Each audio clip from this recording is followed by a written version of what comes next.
Et les efforts vont également continuer d'être déployés compte tenu du fait que l'État a inscrit son action dans le sens de la protection, comme je l'ai dit tout à l'heure, le chef de l'État, dans le sens de la protection de notre patrimoine forestier.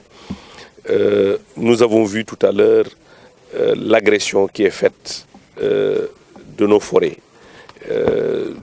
Des camions au nombre de 21 ont été saisis. Je voudrais d'abord féliciter les agents des eaux et forêts qui sont ici dans la région et qui, malgré certes les moyens limités, sont en train de se battre au quotidien pour réussir la mission qui leur a été confiée. Je voudrais leur dire merci et les encourager à continuer dans ce sens parce que c'est le sens qui a été indiqué par le chef de l'État, la protection de nos forêts. C'est une action concertée et coordonnée. Nous avons nos dispositifs qui sont sur le terrain, mais également qui vont travailler avec toutes les parties prenantes pour juguler ce que j'appellerais un fléau national. Cette agression sauvage de nos forêts constitue, comme je le disais tout à l'heure, un fléau. Donc pour le juguler, il faut que les populations, les autorités et ceux-là qui ont la charge également de protéger nos forêts se donnent la main et travaillent ensemble pour faire face à ces délinquants qui ne cessent d'agresser nos forêts et qui sont quand même un patrimoine important pour nous. Le chef de l'État l'a si bien dit. Il veut restituer à la prochaine génération ce patrimoine forestier. Donc pour cela, deux leviers sont importants. Le premier levier, c'est la lutte contre cette agression, la lutte contre les coupes de bois, mais également la reforestation.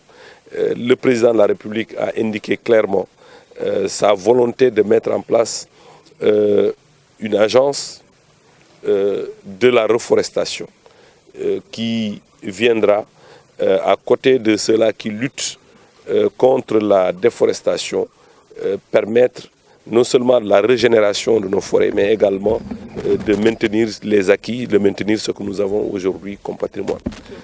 Il est évident qu'on travaille à renforcer les effectifs. Renforcer les effectifs, c'est également les doter des moyens qui leur permettent de réussir la mission qui leur a été confiée. L'autre élément, c'est qu'il faut noter que dans la région de Ziguinchor, nous avons à peu près 28 forêts classées. C'est vrai, l'effectif est à revoir. Nous allons travailler dans ce sens-là, compte tenu que c'est l'une des priorités du chef de l'État. Nous allons travailler à renforcer les effectifs pour que la mission, comme je l'ai dit tout à l'heure, qui a été confiée à ces agents puissent dérouler dans d'excellentes conditions. Non seulement renforcer les effectifs, mais également les doter des moyens qui leur permettent de faire face à ces délinquants qui ont également des moyens. Ça, il ne faut pas l'occulter. Donc, pour faire face à ces délinquants, il faut avoir des moyens supérieurs à leurs moyens et également avoir la collaboration des populations. Je vais rendre compte. Ce que je constate que les 21 camions qui ont été saisis, c'est des camions gambiens. L'État du Sénégal va travailler avec le pays frère de la Gambie pour trouver une solution définitive à cette situation que je viens d'appeler tout à l'heure, une situation extrêmement préoccupante. Donc, en ce qui concerne la diplomatie, je pense, va jouer son rôle, mais également, nous, du côté de notre territoire, nous allons prendre toutes les dispositions pour faire face, mais également renforcer le dispositif, comme je l'ai dit. C'est vrai, il faut certainement améliorer la législation sur ce point-là. Je pense que le nouveau code, quand même, est assez corsé.